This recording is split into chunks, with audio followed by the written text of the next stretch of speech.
lembaga-lembaga politik yang didesain untuk masa demokrasi justru mengalami pembusukan. Orang rumuskan itu bukan kecerdasan, maksudnya kecerdikan. Boleh ya, orang dia begini, Mas Robi, kalau saya bilang di teman-teman di kabinet saya bilang, saya lebih punya modal untuk berdebat di sidang kabinet itu karena saya sering mendengar omongan orang-orang yang kritis itu, ya Rizal Ramli, ya Rocky Gerung, ya siapa lagi, Said Didu, ya siapa, pokoknya kita dengar semua. Sehingga saya katakan, hati-hati loh, ini media sudah bicara begini, itu si Rocky ngomong gini-gini. Saya bicara bahwa kita nih Amerika juga harus mendengarkan mereka ini. Jadi saya lebih mudah daripada saya tidak mendengar Anda, daripada Anda tidak ngomong. Malah saya susah kalau orang seperti Anda tidak ngomong, nggak ada kerjaan saya.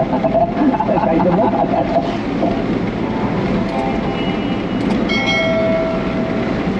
oh iya, karena beliau selalu bertanya kepada semuanya kalau rapat itu, bagaimana Menko, bagaimana Menteri Keuangan, Pak Luhut, semua didengar semua. Memang sulit ya mencapai kata sepakat, misalnya, atau tidak terlalu mudah untuk mencapai kata sepakat. Misalnya soal bagaimana memulai satu proyek gitu ya. Kadangkala antara Menteri Kehutanan dengan Menteri Pertahanan beda. Nanti Bappenas beda lagi. Nah, di situ kadangkala agak lama tuh. Tapi kemudian Presiden mau sudah. Kalau begitu pilihannya ini. Nah, kalau di situ ya kita harus profesional kan. Apa yang sudah diputuskan secara resmi ya kita jalan semua. Termasuk dulu yang ribut-ribut agak lama soal COVID dan sebagainya. Itu kan sangat kontroversial kan sejak awal itu. Kita dibawa ke suasana teror dan horor. Ada yang bilang ini penyakit buatan, ada yang bilang ini bohong, ada yang bilang tidak boleh lockdown, ada yang bilang harus lockdown kalau menyelamatkan rakyat, terus gitu. Setiap kebijakan pemerintah dianggap salah kan waktu itu. Dan kita kadang-kala terlihat kan di muka publik ada kritik gitu. Lu kok Menteri Perhubungan begitu, padahal Pak Luhut ngomongin gitu. Terus ada lagi, kok Pak Erlangga ngomongin gitu, kok Menteri ini beda gitu. Nah di situ pada waktu itu panggil ke kabinet, sudah ini. Apakah perlu kalau Presiden? Apakah perlu cukup rapat ini atau saya perlu keluarkan perpres gitu kan? Agar semuanya ini. Oleh sebab itu pernah keluar perpres kan mengenai apa PCPEN istilahnya pada itu, penanggulangan COVID dan pemulihan ekonomi nasional. Itu ada perpresnya sendiri. Ya karena itu yang satu ingin menyelamatkan orang udah. Yang satu deh ini kalau diselamatkan begini, ekonomi mati juga ini. Lalu diambil ya, karena sudah ini jalan, konsisten kritik pasti banyak, kata Presiden jalan. Nah, akhirnya kan selesai juga masalah penanganan COVID ini. Nah, cara-cara begitu, kalau saya menganggap profesional itu bagi saya tidak harus sama persis dengan apa yang saya pikirkan secara akademis di dalam ilmu hukum. Tidak harus. Bagi saya profesional saya sebagai pejabat politik menurut ilmu politik dan ilmu birokrasi. Yang benar itu kalau bergabung kabinet ya ikut dong kebijakan pimpinan. Kalau enggak ya jangan masuk kan begitu. Bagi saya profesional artinya itu. Tetapi di dalam proses pengambilan keputusan itu saya bicara, semuanya bicara. Lalu apa? Di antara perbedaannya Presiden mengambil keputusan itu ya kita ikut. Oke, kalau dilema itu dilema yang bisa diselesaikan oleh seorang profesional. Tapi Pak Mahfud juga diasuh sebetulnya di dalam lingkungan civil society yang selalu menganggap ya kebijakan negara itu bukan berbahaya tapi merugikan rakyat. Dan bagian itu kan nggak bisa kita selesaikan secara profesional. Orang lain nggak ada dilema. Pak Mahfud ada dalam dilema itu. Dalam pengamatan saya ya, dan seringkali saya jarang salah dalam mengamati Pak Mahfud. Diselesaikan di ruang rapat, tetapi kemudian di pers terlihat bahwa Pak Mahfud sebetulnya secara moral berseberangan dengan kebijakan itu. Itu yang dipantau orang tuh. Bisa saja, tetapi karena itu tadi bagi saya profesional itu. Kalau seorang pejabat profesional yang menurut ilmu birokrasi, ilmu jabatan itu kan ada jaring kekuasaan. Oleh sebab itu, saya juga harus mengatakan sesuatu apa yang sudah diputuskan oleh kabinet, itu pasti. Tetapi bahwa saya merasa dilema berhadapan dengan civil society, saya kira enggak. Saya dengan Anda akrab terus, dengan Rizal Ramli, dengan siapa yang suka kritik Presiden itu, saya berteman biasa saja gitu, dan saya tidak merasa itu. Malah begini, Mas Rocky, kalau saya bilang kalau saya bilang di teman-teman di kabinet, saya bilang saya lebih punya modal untuk berdebat di sidang kabinet itu karena saya sering mendengar omongan orang-orang yang kritis itu. Ya Rizal Ramli, ya Rocky Gerung, ya siapa lagi, Said Didu, ya siapa, pokoknya kita dengar semua. Sehingga saya katakan, hati-hati loh, ini media sudah bicara begini, itu si Rocky ngomong gini-gini. Saya bicara bahwa kita nih pemerintah juga harus mendengarkan mereka-mereka ini. Bagi saya lebih mudah daripada saya tidak mendengar Anda, daripada Anda tidak ngomong. Malah saya susah kalau orang seperti Anda tidak ngomong, nggak ada kerjaan saya. Saya semua. Itu poinnya. Jadi poin saya, buat saya, Pak Mahfud pasti di ruang sidang kabinet concern. Ya. Tetapi orang tahu setelah itu ada dissenting opinion yang secara implisit mau dikatakan oleh Pak Mahfud. Saya menganggap bahwa kabinet itu jadi tidak utuh sebetulnya kan, karena ada dissenting opinion yang diucapkan karena kita berteman, terus saya tahu Pak Mahfud tetap ingin memelihara suku akal sehat. Lalu kabinet yang lain merasa kok Mahfud MD itu mendua ya.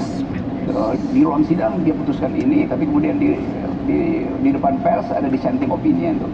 Nah itu juga bukan mempengaruhi, tapi membuat suasana tidak nyaman pada orang lain. Saya tidak dissenting opinion. Bukan, Pak Mahfud tentu nyaman aja karena benar, maksud saya yang saya katakan itu sudah pasti sejalan di sidang kabinet. Artinya sidang kabinet itu, keputusan kabinet itu memberi ruang kepada saya untuk mengaktualisasikan putusan sidang itu menurut gaya saya. Tidak pernah ada dissenting opinion. Oleh sebab itu, saya pakai dissenting opinion. Tidak pernah ada konflik antara saya lah paling dengan menteri-menteri lain. Jalan aja itu. Tidak ada masalah. Ya itu hal yang harus dipertahankan oleh seorang Menko. Tetapi wilayah moral itu yang ingin diambil, dibaca oleh publik, masyarakat sipil.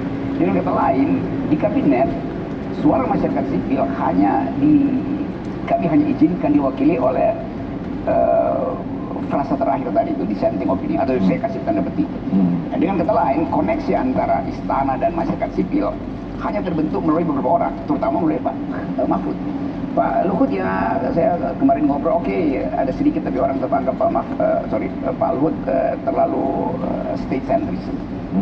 Nah, yang saya ingin pelajari, berapa orang atau sebut aja, ada nggak selain Pak Mahfud? Ibu Sri Mulyani juga begitu, dia tahu kapan dia mesti ucapkan hal yang matematis, statistis, kapan dia mesti bicara untuk menyapa rasa keadilan rakyat. Mungkin cuma 2-3 orang di situ, dan itu yang berbahaya kalau suara masyarakat sipil tidak bisa secara samar-samar pun terlihat pada beberapa statement menteri. Apakah itu tidak harus kita katakan itulah watak pemerintahan, itulah watak birokrasi, karena sejak dulu kan begitu. Masyarakat sipil itu selalu tidak terwakili atau sekurang-kurangnya merasa tidak terwakili. Di era Gus Dur sekalipun yang orang LSM maju kumpulannya BDSM ramai. Di era Mbak Mega juga, di era Pak SBY juga, sekarang juga. Saya kira kita harus menerima itu sebagai fakta. Oleh sebab itu, sunatullah lah kalau kata agama sesuatu yang tidak bisa dihindari. Oleh sebab itu saya menikmati aja. Oleh sebab itu saya bisa berdebat dengan Anda di televisi, di koran, tapi ketika kita bertemu kayak gini kan enak, makan bakso lah, bergurau lah, nostalgia masa lalu lah. Saya selalu begitu dengan orang-orang itu. Saya tidak merasa bahwa ketika saya berdebat dengan Anda di media tentang kebijakan pemerintah lalu saya bertemu dengan Anda merasa apa? Bukan, tidak juga kan. Ya kita hubungan biasa baik-baik. Karena bagi saya profesionalisme itu seperti itu. Nanti kita sambung lagi. Saya balik dulu ke soal lain, soal pelemahan institusi demokrasi itu. Soal penegakan hukum, soal watak KPK, DPR segala macam itu. Jadi terlihat kalau pakai bahasa akademis ada political decay. Sesuatu istilah yang dulu dipakai oleh Huntington ya, bahwa lembaga-lembaga politik yang didesain untuk menghasilkan demokrasi justru mengalami decay, mengalami pembusukan. Nah, sinyal itu kan Pak Mahfud tahu apa yang menjadi DPR itu, soal terutama komisi kemarin itu. Pantai double kudu namanya itu ya. Soal DPR yang menghukum hakim konstitusi yang dianggap nggak patuh pada paling lebar yang ya DPR. Jadi keadaan ini membuat kita merasa apa yang dibangun oleh Pak Jokowi kalau ternyata di akhir pemerintahnya itu sebenarnya politik LGBT itu terjadi sudah sejak awal. Ya. Saya kira kalau kita lihat sejak Karena tahun bisa 2000, suka dia kan menurut dan seterusnya itu kan sudah terasa adanya pembulian itu. Ya orang beli jabatan dan macam-macam lah, orang korupsi lagi, main-main proyek dan itu sulit dihindari. Tetapi keharusan bahwa pemerintah nanti jalan itu jalan. Anda tidak bisa misalnya, wah ini harus bagus semua, lalu ya pemilu jalan aja kalau memang harus seperti yang kita bayangkan bahwa rakyat itu yang mewakili rakyat. Assalamualaikum warahmatullahi wabarakatuh, selamat datang kembali di Google Channel. Sekarang kita akan membahas tentang agama lagi. Maaf ya, kita sekarang banyak membahas agama. Sekarang kita akan mengkaji tentang agama Yahudi dan perbandingannya dengan agama Islam. Ini sebenarnya bukan terkait dengan perbandingan agama secara pure, tapi ini adalah meluruskan kesalahpahaman dari begitu banyak orang. Banyak orang-orang zaman sekarang yang menganggap bahwa Yahudi dan Islam itu adalah musuh sejati, musuh abadi. Begitu katanya, itu juga dicantumkan di dalam kitab suci. Bahaya begini, sesungguhnya